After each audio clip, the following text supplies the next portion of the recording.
What is going on, folk? My name is NimbleThor, and today us mobile gamers finally got a version of Dr. Mario for mobile, and it's called Dr. Mario World, and it's out right now globally on Android and on iOS, and I've left the links in the description box if you guys are interested. So in this episode 359 of my mobile gaming quest series here on YouTube, where I play and ramble on about a new mobile game every single episode, I figured that we would take this new game, we would take Dr. Mario World for a spin to see if it's actually worth playing for you guys.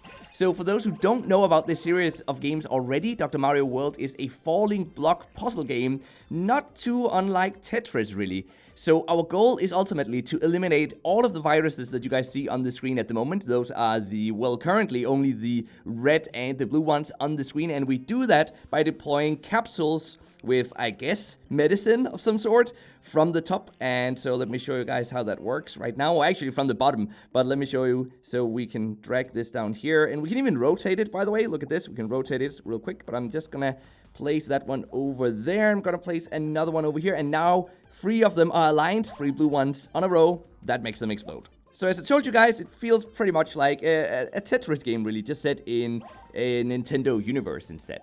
Now in the top right corner of the screen, you guys can see how many capsules we have left at the moment. And of course, we have to finish this level before we've spent all of those capsules. And we finish the level by destroying and eliminating all of the viruses on the playing field at the moment. So right now, for example, we've got a yellow capsule. Can't really use that for much because we don't have any more yellow viruses that we have to take out. Now the red ones, we can use those. So look at this.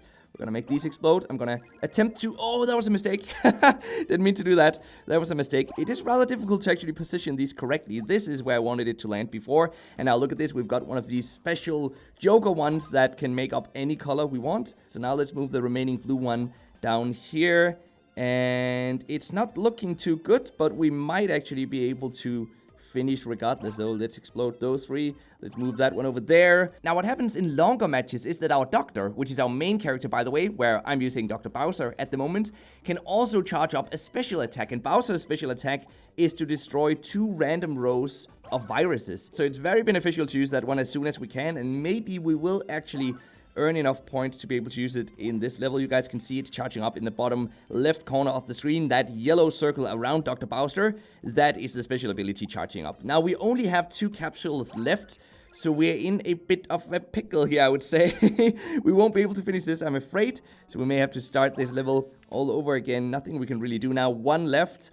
Is there anything we can make explode? Well, I guess we can make these down here explode. But that is it. We lost the match. Do you want to add more capsules? So now we have the opportunity to spend premium currency, which is part of how the game monetizes, on actually getting more capsules. I'm not really interested in spending anything on in-app purchases at the moment though. So in a situation like this, the only option we have is to go back to the level selection screen. Now there are many different types of doctors that we can unlock. From the beginning of the game, you get to pick between 3 different doctors. I chose to go with Bowser just because I liked his special ability of being able to destroy 2 random rows of viruses. I figured that would be very beneficial, but we can unlock more of these if we go over here to the staffing section. And here we can spend premium currency, 40 premium currency or 4,000 in-game gold on unlocking a random new doctor or a random new assistant. And assistants are just these units that give us a small boost. For example, the one I'm using at the moment gives us, I think, about 5% extra, if I remember correctly, 5% extra score. Wait, it's only 1% extra actually, but then in the versus mode, which is PvP, which I'm gonna go into very soon,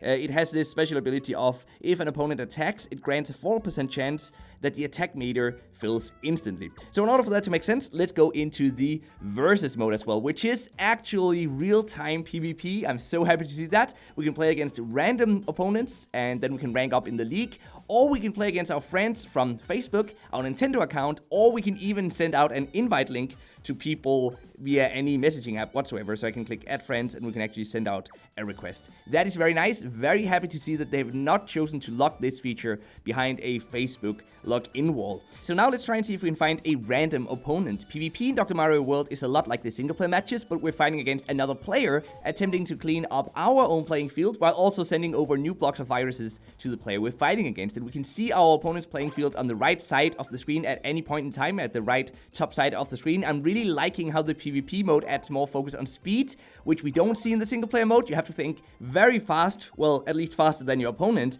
in the PvP mode. Luckily, there is a league system, so if we lose a lot, we will be matched against other players who are really bad. So in our case, I'm really bad at the PvP. So right now, we should have been matched against other people who are also equally bad at PvP. Does that mean we'll be able to win? Who knows? Time will tell. But so far, we're off to a bit of a rough start. Look at this. What options do we even have here? Guys, come on. Ah! Okay, wait. We just have to remove that blue one. How can we remove the blue one at the very top? That's the one that's gonna make us lose, I think. Guys, what can we do? Okay, maybe we can do it like this. Oh, no. No, now they all disappeared. Oh, man. That was such a quick match.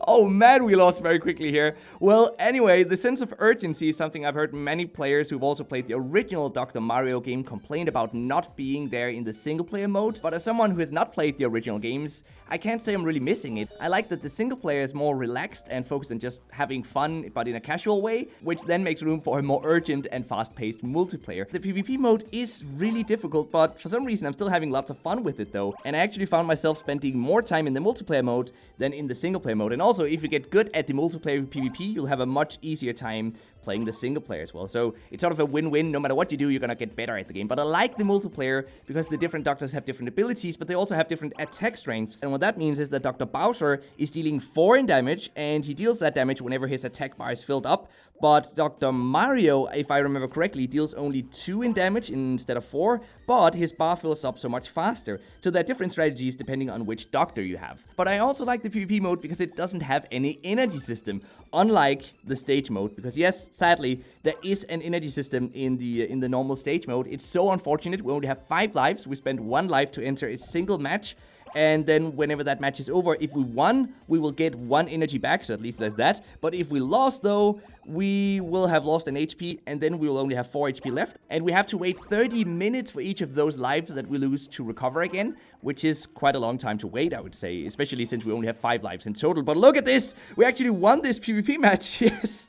Finally, so we got 1 more key for our chest, which is gonna unlock in just 3 more wins. So I'm gonna go back to the stages mode now, but I would definitely recommend you guys to check out the PvP. It's so much fun, and losing a lot means that when you actually win, it feels so much more rewarding. But yeah, I don't really like the life energy system found in the single player mode, but at least there's always the PvP mode that we can go in and have fun with whenever all our lives are spent, for example. My biggest frustration hasn't actually been the energy life system though, but rather that I feel like the game tries to nudge us a bit too hard towards spending money on different types of one-time use in-app purchases. For example, we could choose to buy a hammer, and then in this case, we're prompted with a screen saying you don't have enough diamonds. Would you like to go to the shop to purchase some right now? No, we don't want to, but the point is, all of these are one-time use. For example, this one here, fill up your skill meter immediately. We can use that, and then ta-da, all of a sudden we have our skill bar filled up. So now we have a much easier time. We use the skill there, as you guys can see. We have a much easier time of actually winning this level here. So those one-time use in-app purchases could be pushed very heavily. They're not being pushed super heavily at the moment, but they could be in the future.